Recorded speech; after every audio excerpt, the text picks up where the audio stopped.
네, 오늘 말씀도 계속해서 바울의 이야기가 나옵니다. 네, 우리는 때때로 우리가 하루하루를 살아갈 때 왜 내가 이 자리에 있는지 알 수 없을 때가 있습니다. 또 반대로 저 사람이 왜 저 자리에 있는지를 알 수 없을 때도 있습니다. 나도 내가 이 자리에 있는지 잘 모르겠는데 그 사람조차도 어쩌면 그 자리에 있는 것이 불분명하기도 하고 불안하기도 한 그런 삶을 살아가고 있습니다. 한때 많은 사람들의 인생곡, 고3들의 인생곡이라고 뽑혔던 곡이 있는데요. 제가 초등학교 6학년 때 정확히 이 노래가 나온 것 같습니다. 당시 너무 어린 나이라서 이 가사를 들으면서 이번에 이 가수는 인기가 없겠다라는 생각을 한 적이 있었는데 그 곡의 가사를 읽어드리도록 하겠습니다. 내가 가는 이 길이 어디로 가는지, 어디로 날 데려가는지, 그곳은 어딘지 알 수 없지만 오늘도 난 걸어가고 있네. 사람들은 길이 다 정해져 있는지 아니면 자기가 자신의 길을 만들어 가는지 알 수 없지만 이렇게 또 걸어가고 있네. 나는 왜 이 길에 서 있나? 이게 정말 나의 길인가? 이 길의 끝에서 내 꿈은 이루어질까? 무엇이 내게 정말 기쁨을 주는지, 돈인지, 명예인지, 아니면 내가 사랑하는 사람들인지 알고 싶지만 아직도 답을 내릴 수 없네. 자신 있게 나의 길이라고 말하고 싶고 그렇게 믿고 돌아보지 않고 후회하지 않고 걷고 싶지만 아직도 나는 자신이 없네. 나는 왜 이 길에 서 있나? 이게 정말 나의 길인가? 이 길의 끝에서 내 꿈은 이루어질까? 혹시 이 곡을 아시나요? 바로 G.O.D의 길이라는 곡입니다. 한치 앞도 알 수 없는 우리의 인생을 대변해주는 곡이라서 많은 사람들이 이 곡을 좋아하고 이 곡을 들으면서 나의 인생길이 어디로 가야 하는지를 고민하는 모습들을 보았습니다. 오늘 우리의 인생은 어떻습니까? 우리의 인생 가운데 수많은 질문들이 있고 그 질문에 답이 정해져 있는 것, 그것이 우리의 인생일까요? 앞으로 또 향후 50년까지도 내다보면서 모든 것을 알고 걸어가는 것이 우리의 인생일까요? 아마 여기에 그런 분들은 한 분도 계시지 않을 것입니다. 혹시 여러분은 고민이 있을 때 어떻게 하십니까? 많은 사람들은 고민을 해결하기 위해서 여러 가지 방법을 찾습니다.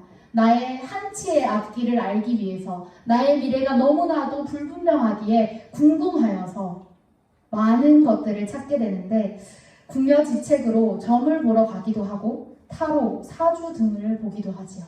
이곳에도 이런 것들을 보고 혹시 경험이 있으신 분들이 있을지 모르겠습니다.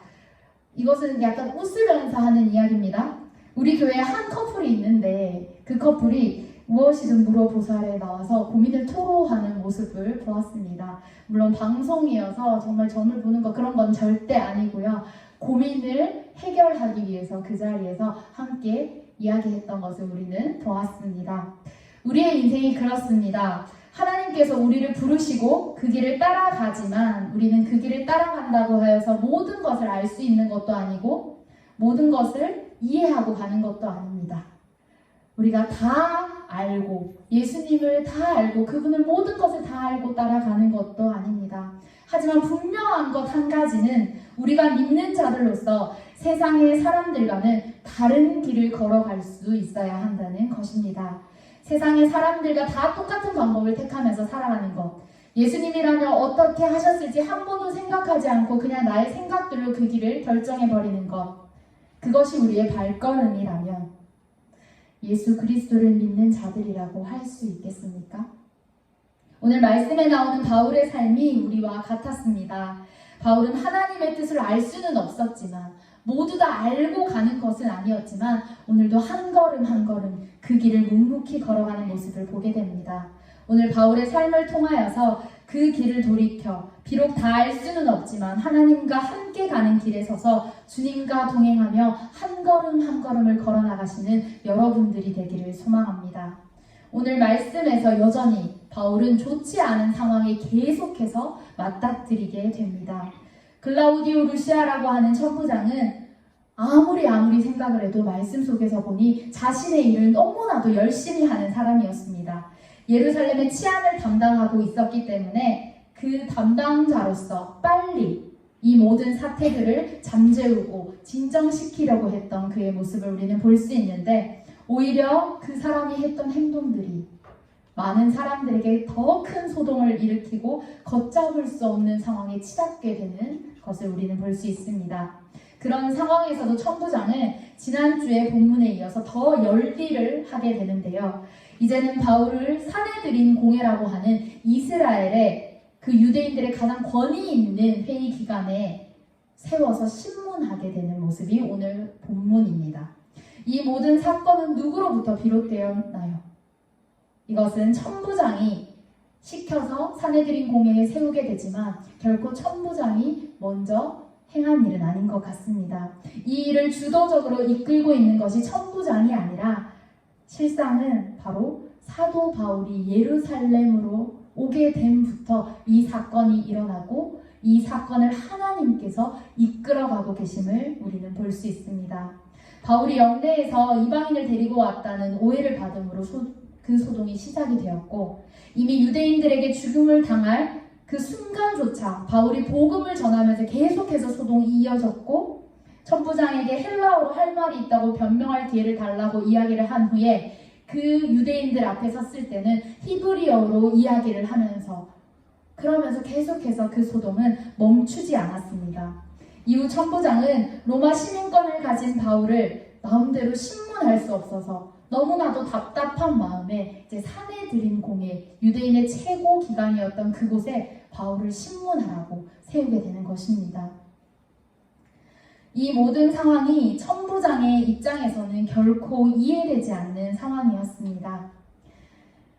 어쩌면 사내들인 공회에 세워진 바울을 보면서 이제는 이 모든 것들이 해결되어지겠지, 이 모든 소동이 잠재워지겠지라고 생각하였지만 또한 그것은 착각이었습니다. 오늘 말씀에 사도행전 23장 11절에 주님의 뜻을 우리는 보게 됩니다. 바울은 로마에게까지 이르러서 주님의 복음을 전하는 그런 사명이 나옵니다.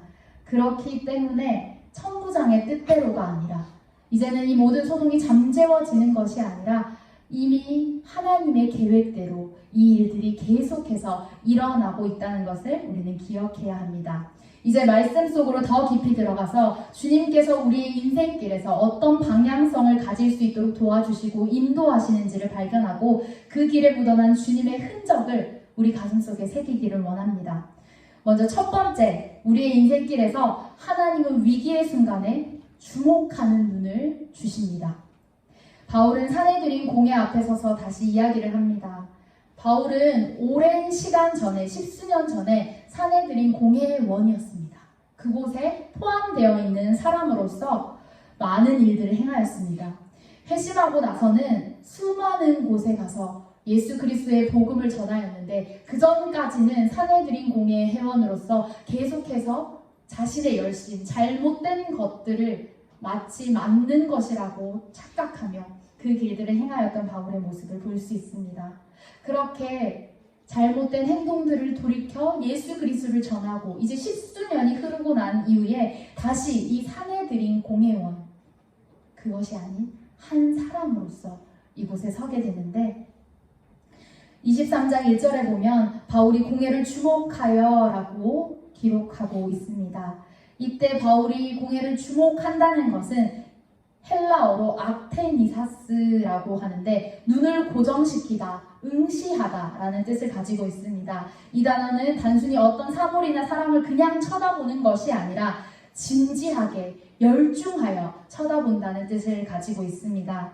이처럼 사도행전 1장에서 바울이 공회를 주목하고 본다는 것은 그만큼 바울이 그 사람들을 주목하여서 열중하여서 그 사람들을 본다는 것, 그만큼 그 사람들에게 관심이 있다는 뜻입니다. 바울은 그 사람들 앞에 서서 아주 당당한 태도를 가졌습니다. 왜냐하면 이 바울이 하나님께서 허락하신 그 주목하는 눈은 그들을 사랑하는 마음, 연민에 찬 마음도 함께 포함되어 있었기 때문입니다.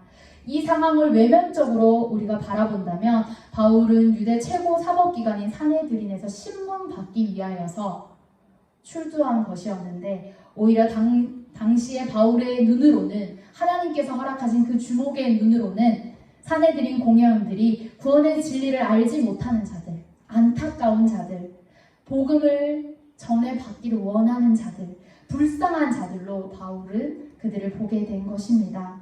그래서 바울은 신문 받는 자리에 있으면서도 조금도 위축됨이 없이 오히려 자신을 신문하는 자들을 가볍게 여기는 마음으로 자신에 대해서 변론을 하게 됩니다. 이렇게 당당하면서 동시에 연민에 찬 태도로 공회 앞에 선 사람, 또 한 사람이 있었는데요. 그 전에 이야기를 살펴보면 바로 스데반이라고 하는 사람이 공회에 섰을 때 바울과 같은 눈을 가졌음을 볼 수 있습니다. 사도행전 6장 15절에 보면 공회 중에 앉은 사람들이 다 스데반을 주목하여 보니 그 얼굴이 천사의 얼굴과 같더라 라고 기록되어 있습니다. 이처럼 내 앞의 상황은 한치 앞도 알 수 없고 그 어디에도 하나님이 계시지 않은 것 같은 상황에 있다고 할지라도 하나님께서 허락하신 그 주목하는 눈은 하나님의 보호에 대한 확신을 갖게 하고 위축될 수밖에 없는 상황에서도 마치 그 얼굴이 천사와 같이 변한다고 기록되어 있지요. 그리고 한 단계 더 나아가서 이것만으로 그치는 것이 아니라 오히려 그 사람들의 영적 상태를 바라보게 되고 그 사람들이 가엾게 여겨지고 그 사람들이 예수 그리스도의 복음으로 다시 한번 일어서기를 원한다는 주님의 마음이 생기게 되는 것입니다. 오늘도 우리의 삶에서 하나님께서는 우리에게 주목하는 눈을 허락하십니다. 그래서 어떠한 상황에서도 위축되지 않고 보호하시는 하나님을 바라보며 한 단계 더 나아가 죽어가는 영혼들, 방황하는 영혼들, 예수 그리스도를 모르는 그 영혼들에게 우리의 눈이 갈 수 있도록 하나님께서는 허락해 주십니다. 오늘 이 영혼들을 바라보는 눈, 하나님이 주목하는 눈을 여러분들에게 주시는 은혜가 있기를 소망합니다. 두 번째는 우리의 인생길에서 양심을 통해서 방향을 잡게 하시는 분이 바로 우리 하나님이십니다. 사도행전 23장 1절에 바울은 여러분 형제들아 오늘까지 나는 범사의 양심을 따라 하나님을 섬겼노라 라고 기록되어 있습니다. 바울의 이전의 삶이 율법에 따라 하나님을 섬겼다면 이제는 하나님을 섬기는 자라고 고백하는 것입니다. 오늘 말씀에서 말하는 양심은 바로 이런 것입니다. 나의 의, 체면, 예절이 아니라 하나님을 의식하고 하나님이라면 어떻게 하셨을지를 생각하는 것. 하나님은 선이시기 때문에 하나님을 바라보고 그대로 행하는 것. 하나님을 생각하는 것. 이것이 바로 양심입니다. 양심은 곧 하나님을 섬기는 태도와도 같습니다. 하나님을 섬기는 것은 내 생각으로 가득 찬 것으로 섬기는 것이 아닙니다. 오늘 사내들인 공회에 모인 자들이 그 삶에서는 하나님을 섬긴다고 하지만 실제로는 율법에 얽매이고 자신의 의와 자신을 드러내면서 하나님을 섬긴다고 하였던 모습을 보게 됩니다. 바울의 삶도 예수님을 만나기 전까지는 이들의 삶과 같았지만 이제는 오히려 이들을 불쌍히 여기면서 하나님을 향한 자신의 열심과 열정이 가득 넘친 삶을 그들에게 보여줍니다. 하나님을 섬기고 있는 것 같지만 전에는 내 의가 가득 찼던 그 모든 삶을 모조리 던져버린 모습을 우리는 보게 됩니다. 오늘 바울은 오늘까지 나는 범사의 양심을 따라 하나님을 섬겼노라 라고 말하며 사내들인 공회의 사람들에게 이렇게 질문하는 것과 같습니다. 너희들은 하나님을 제대로 섬기고 있는가? 라고 그들에게 질문하는 것이죠. 이 섬긴다라는 단어는 헬라어로 폴리튜어마이라고 하는데 사도행전에 딱 2번 나오는 단어입니다. 이 단어의 뜻은 시민의 권리, 의무를 다했다라는 뜻을 가지고 있는데 바울이 왜 이런 단어를 사용했을까요? 바울은 언어의 술사였습니다. 자신의 처한 상황에 따라 바람직한 뜻이 담긴 단어를 골라서 그 사람들의 마음에 가장 와닿게, 때로는 그 사람들의 마음에 가장 찔리게 이야기를 하는 것입니다. 그래서 시민의 권리, 의무를 다했다는 것은 이 섬긴다라는 뜻은 그들에게 하나님 나라의 시민답게 사는 것이 섬기는 것이다 라고 바울이 이야기하는 것입니다. 그러면서 다시 그 사람들에게 반문하는 것과 같습니다. 하나님 나라의 시민의 의무를 다하면서 여러분은 살아가고 있습니까? 이렇게 이야기를 하고 나니 본문에 보면 대제사장이 제대로 화가 납니다. 그래서 대제사장은 당시에 그 당장 바울의 입을 치라 라고 명령을 합니다. 얼마나 열이 받고 화가 났으며 이 질문에 찔림이 있었으면 입을 치라고 과격하게 표현했겠습니까? 그만큼 그 사람들의 마음을 찌르는 단어, 그 단어를 사용하며 오늘 바울은 그 사람들에게 예수 그리스도를 양심에 따라 선견도라 이야기하며 전하고 있는 것입니다. 바울은 계속해서 멈추지 않습니다. 23장 3절에 보면 바울도 강력하게 이야기합니다. 회칠한 담이여, 하나님이 너를 칠 것이다 라고 이렇게 이야기를 합니다. 율법대로 산다고 하면서 율법을 어기는 당신들아, 당신들이 나를 치느냐? 나를 치라고 하는 범법을 행하면서 어떻게 율법을 행하는 자라고 할 수 있느냐? 라고 바울이 반문합니다. 회칠한 담이라는 것은 더러운 것을 가리기 위해서 칠을 했다는 뜻인데, 안에 있는 더러운 것들은 해결하지 않고 그냥 겉만 번지르르하게 칠하여서 그것들을 감추려 한다는 뜻과 같습니다. 우리가 마치 더럽고 찌든 때 아주 깊이 나는 그 냄새를 마치 향수로 가릴 때 다 가려지지 않는 것처럼 근본적인 문제, 그것들을 해결하지 않고 회칠한 담과 같이 오늘 겉모습만 잠시 칠하여버린 번지르르 했던 그 사람의 모습들을 바울은 지적합니다.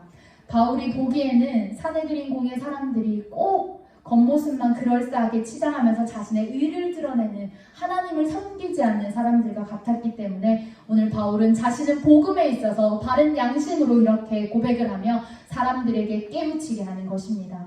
그렇다면 여러분, 우리가 이 세상을 살아가면서 그리스도인들이 바울처럼 부당한 대우를 받을 때 우리는 어떻게 행동해야 하겠습니까? 참자? 아니면 참지 말자, 말하자. 여러분들은 어떤 것을 선택하겠습니까? 기독교 변증가 C.S. 루이스라고 하는 사람이 있는데요. 그는 이렇게 이야기를 합니다. 그리스도인으로서 우리는 기독교 신앙 밖에 있는 사람들에게 불필요한 양보를 해야 할 것 같은 마음이 들기 마련입니다. 우리는 지나칠 정도로 많은 것들을 양보합니다.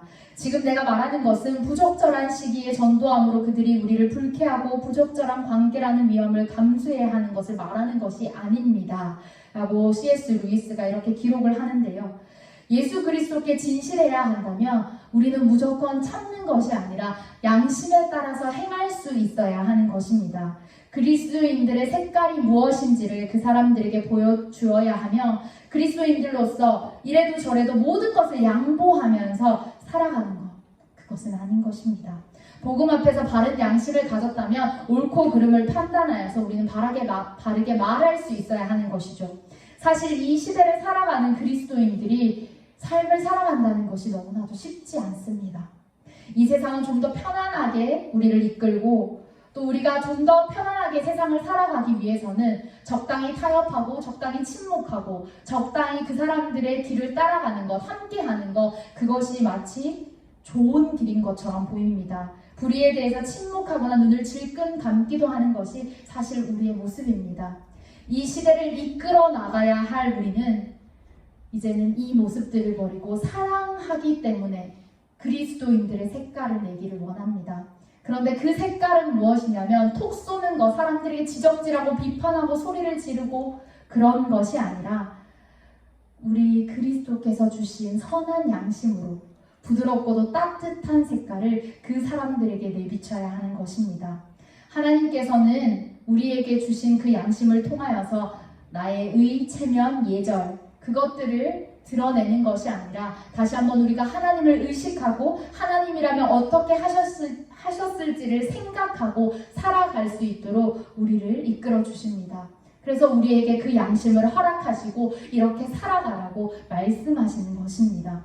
하나님께서 우리에게 주신 양심이 다시 한번 우리 안에서 움직여져서 삶의 방향을 바르게 잡아나가는 여러분들이 되기를 소망합니다. 마지막으로 우리의 인생길에서 하나님은 성령님을 보내주십니다. 사도행전 23장 4절에 보면 바울이 회칠한 담아라고 외치며 이야기하는 그 바울 곁에서 어떤 사람들이 이렇게 이야기를 합니다. 너 왜 대제사장을 욕하느냐? 그때의 바울은 이렇게 이야기합니다. 5절에 보면 네, 저는 몰랐습니다 라고 이렇게 반응합니다. 그리고 기록하였으되라고 말씀에서 이야기하고 있는데 이 기록된 말씀은 무엇이냐면 구약 성경의 출애굽기 22장 28절의 말씀입니다. 그곳에 보면 너는 재판장을 모독하지 말며 백성의 지도자를 저주하지 말지니라 라고 기록되어 있습니다. 이 사내들인 공회에 있는 모든 사람들과 바울은 이 말씀을 알았기 때문에 바울은 기록한 것처럼 저는 제사장들을 욕하지 않습니다. 그 제사장을 지도자를 저주하지 않습니다 라고 이야기하고 있는 것이죠. 바울은 금방 그들에게 진심으로 사과를 합니다. 여기서 바울이 사과를 한 것은 직분에 대한 사과가 아니었습니다. 대제사장의 권위를 침범한 것에 대해서만 바울은 사과를 합니다. 이 부분에서 우리는 정교한 바울의 통찰을 볼 수 있습니다. 바울은 범법을 행하는 자가 대제사장이냐고 질문을 하며 권위는 존중하지만 권위를 벗어난 사람들에게 존경할 표가 없다고 생각하며 이렇게 이야기하는 것입니다. 사도 바울은 사내들인 공회에 피고소인의 입장으로 절대적 약자의 그 입장이었음에도 불구하고 자신의 이야기를 당당하게 이야기합니다. 안 무서웠을까요? 안 두려웠을까요? 사실 그곳에 서서 많은 사람들이 바울 한 사람을 쳐다보고 있고 마치 공격할 것처럼 당장에 잡아갈 것처럼 으르렁거리는 그런 모습들이 있다면 아마 두려운 마음들이 생겼을 것입니다. 그런데도 그때의 바울은 대제사장에 대한 이야기에서 사건을 어떻게 주도할지를 재빨리 캐치하고 말을 하게 됩니다.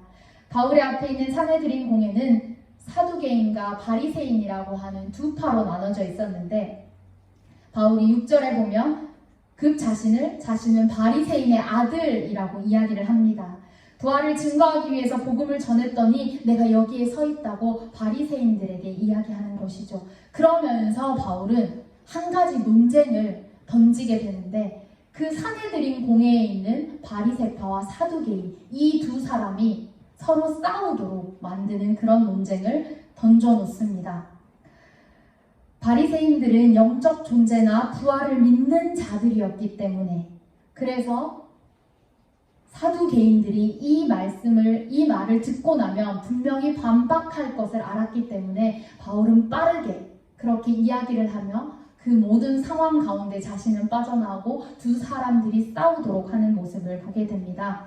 바울은 이 사건을 통하여서 자신이 바리새인이라고 밝힘을 통하여서 세 가지의 목표를 한 번에 이루었는데 첫째는 논쟁을 일어나게 하는 것, 둘째는 그들만의 논쟁으로 만들어버리는 것, 셋째는 그곳에서 그 논쟁을 만들고 복음을 전하게 되는 것입니다. 마가복음 13장 9절에서 11절 말씀에는 예수님께서 이렇게 말씀하신 내용이 나옵니다. 제자들에게 말씀을 하셨는데 사람들이 너를 끌고 가서 넘겨줄 때 무슨 말을 할까 미리 염려하지 말고 무엇이든지 그때에 너희에게 주시는 그 말을 하라. 말하는 이는 너희가 아니요 성령이니라 라고 예수님께서 제자들에게 말씀하여 주신 마가복음의 말씀이 있습니다.